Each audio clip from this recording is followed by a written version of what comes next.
As you can probably tell, I've finally managed to get the car off my driveway and into this nice working space that a friend of mine is able to offer. So it's quite nice to be able to just take the cover off a bit more freely, have a good look at the car, see where I've got with it. Sadly, I do still have quite a lot of work to do before it's ready for paint, but hopefully things will take on a bit of a stride from this point onwards. Alrighty, so spent a lot of time taking off bumpers, a lot of the chrome. Obviously if I can get that stuff out of the way before painting, that's a good thing. Still need to do the window trims and the door handles and whatnot.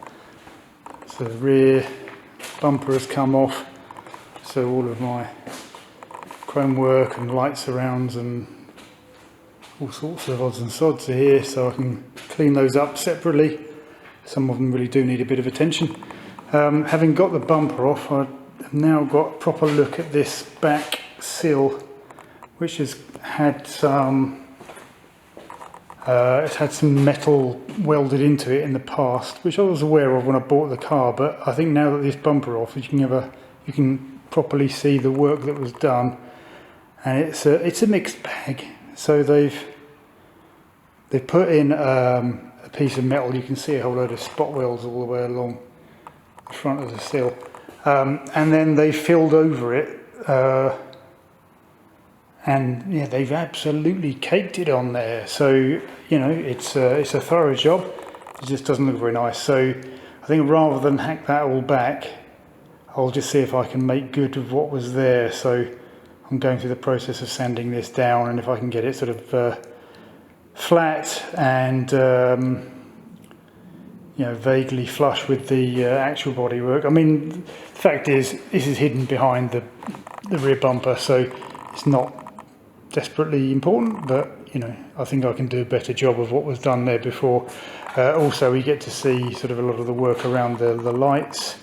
There is a bit of a dent here that I'm going to need to try and knock out somehow. Yeah, so a little bit more work to be done around these areas. These were bits that were always going to be held off until I'd got the chrome work and the lights and stuff off. So yeah, here we go. The next step of the job reveals itself.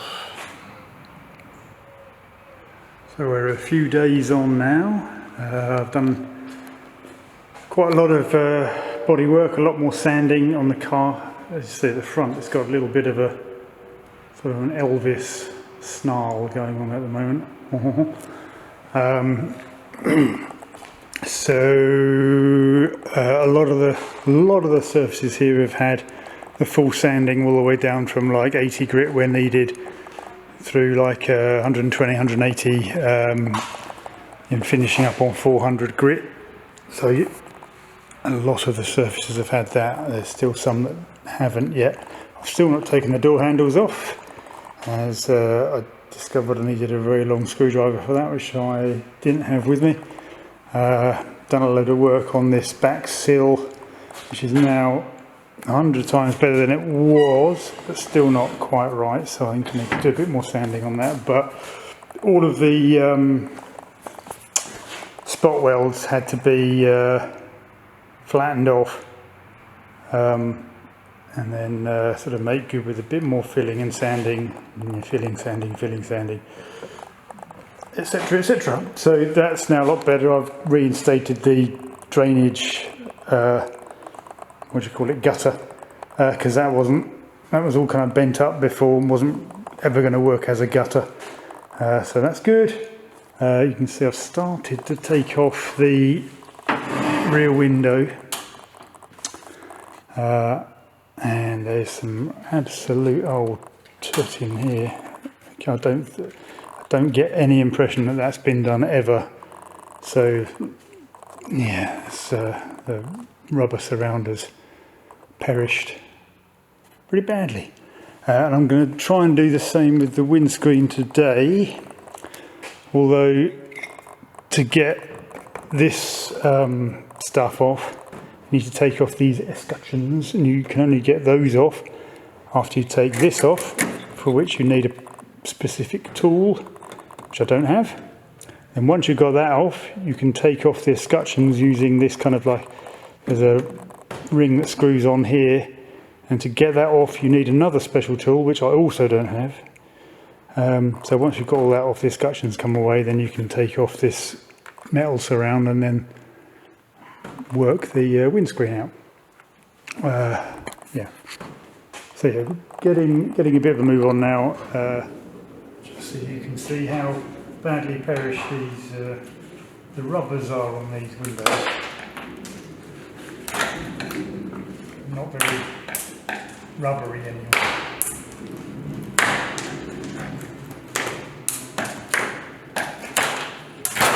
Oops.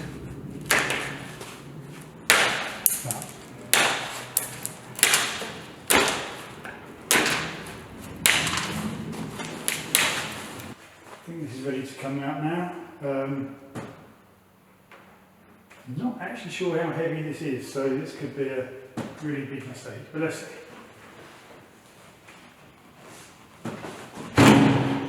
Oh, there we go. And I think I've got the windscreen about ready to go. I think.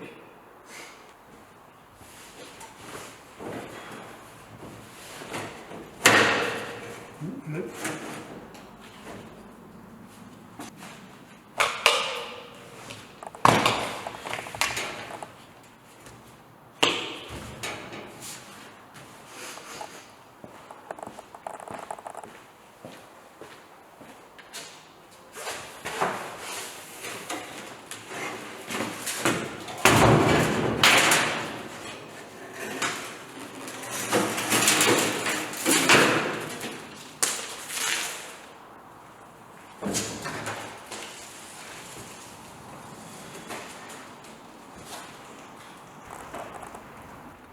Big old spiders in this building.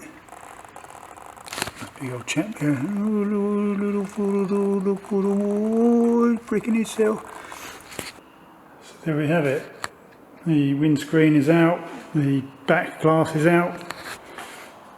So now you've got what is basically like a Aston Martin Valkyrie with ducted airflow straight through the cabin, very aerodynamic. So yep, there's 2 pieces of glass safely out. I need to clean those up before they go back in, but yeah, glad to say they came out without breaking. Let's see if I can get them back in again without breaking. So we've jumped a few days ahead now. Trying to think where we got up to last time I recorded a video. So I've sort of done as much rubbing down, I think, of the car as I'm likely to get done. I'm so aware I'm running out of time to sort of work on this car, so I do need to crack on and get it painted so I can get on with all the other jobs that are being held back. So what's happened in the meantime? Stripped out the interior, so there are no seats in here anymore. I've rubbed down, wire wheeled and sanded down the surface rust that was inside the cabin, and I've also put rust converter all around the inside, so that's now a nice sound surface for the sound deadening that I need to put in here at some point. Again, I don't want to do that before I paint the car. All in the dashboard. Obviously I've taken the steering wheel out, all of the gauges and switches I've taken out so that I can spray the inside of that without fear of painting things that shouldn't be painted. I've taken the boot lid off, as you can see, the trunk lid. So that's there, so I can paint that separately. I think the underside of that needs a little bit of work doing on it still, so that's something for today. and I've done a lot of sanding, filling and sanding as usual. Yeah, and a lot of dismantling. I'm becoming increasingly aware of, once I do have this painted, there's an awful lot to put back together again. It's going to be a massive jigsaw puzzle. So, you know, hey, tried to keep organised with things in labelled bags and things being kept in sort of specific areas so I don't forget what they are.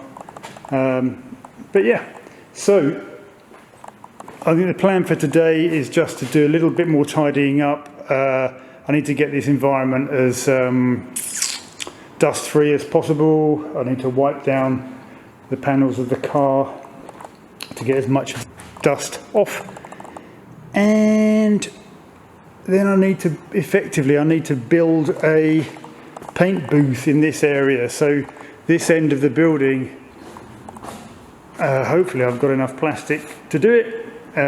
This end of the building I want to basically put a kind of a plastic curtain around the car, probably on the floor as well, so I can protect the building. I'm sure the people that own the building don't want me to drive out of here and leave overspray everywhere. So yeah, that's the plan. Yeah, so if I can get to that stage today, that would be great. In an ideal world, we'll see how I get on, but in an ideal world, I'll be ready to start painting this tomorrow. Also, one last thing I forgot to add, just the small matter of masking off the car, which I think from what I've seen online, that takes about 10 times longer than you think it's going to take. So again, bit of a challenge for today to get all of this done, but that's the plan.